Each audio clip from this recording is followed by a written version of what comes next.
આજે એક ઐતિહાસિક દિવસ છે।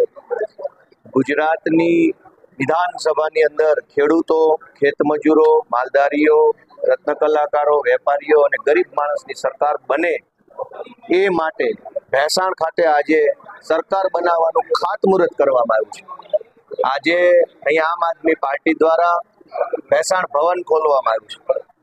આ આમ આદમી પાર્ટી દ્વારા ખોલવામાં આવેલું કાર્યાલય એ ભેસાણની જનતાની સેવા કરવા માટે, ભેસાણની જનતાની મુશ્કેલીઓ સાંભળવા માટે, સાંભળેલી મુશ્કેલીઓનું નિરાકરણ લાવવાનો વધુમાં વધુ સારો પ્રયત્ન કરવા માટે અને એવી રીતે ભેસાણની જનતા અને આમ આદમી પાર્ટી વચ્ચે એક પરિવારનો સંબંધ બને એ માટે થઈને આજે એક પરિવારનું સરનામું અહીંયા ચાલુ કર્યું છે।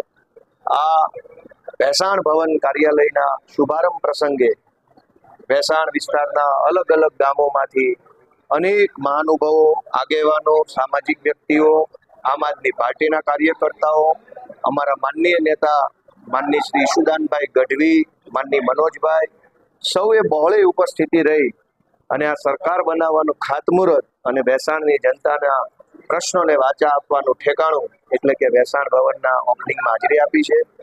ખૂબ ખુશીનો દિવસ છે। રાજકારણમાં અત્યાર સુધી આપણે એવું જોયું છે કે ચૂંટણી જાહેર થઈ જાય, ઉમેદવારનું ફોર્મ ભરાઈ જાય, પછી ચૂંટણી લક્ષી કાર્યાલય ખોલવામાં આવતું હોય છે।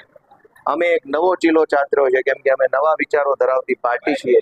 ચૂંટણી આવી નથી, તારીખ ખબર નથી, છતાં પણ આ વિસ્તારમાં કાર્યાલય ખોલીને લોકોની સેવા વધુને વધુ કરી શકાય એ માટેનો પ્રયત્ન અમે હાથ ધર્યો છે। આ ભેસાણ ભવન એ ભેસાણના લોકોનું પોતાનું સરનામું છે, આ ભેસાણના લોકોનું ઘર છે। તમામ જ્ઞાતિના, તમામ ધર્મના, તમામ વ્યવસાય સાથે જોડાયેલા સૌનો વિહામાનું સ્થળ આ ભેસાણ ભવન છે। નામ આમ આદમી પાર્ટી છે, પણ હકીકતમાં ભેસાણના ખેડૂતો, ખેતમજૂરો, માલધારીઓ, પશુપાલકો, વેપારીઓ, રત્ન કલાકારો બધાયનું ઠેકાણું આ ભેસાણ ભવન છે। હું બધાને વિનંતી કરું છું કે અહીંયા આવતા રહેજો, મળતા રહેજો, વાતચીત કરતા રહેજો, જાણવા જેવું જણાવતા રહેજો, પૂછવા જેવું પૂછતા રહેજો। લોકો એક જ વાત કહી રહ્યા છે કે આ વખતે વિસાવદર ભેસાણમાંથી ઐતિહાસિક લીડ સાથે આમ આદમી પાર્ટીને ગોપાલભાઈ ઇટાલિયાને ચૂંટણી જીતાડવાની લોકોને ખૂબ ભરોસો છે, લોકોને ખૂબ ઉત્સાહ છે આ ચૂંટણીની અંદર ભાગ લેવાનો। કેમ કે પહેલી વખત લોકો એવું કહી રહ્યા છે કે એમને જેવા માણસની ઉમેદવાર તરીકે જરૂર હતી એવા વ્યક્તિ અમને મળ્યા છે।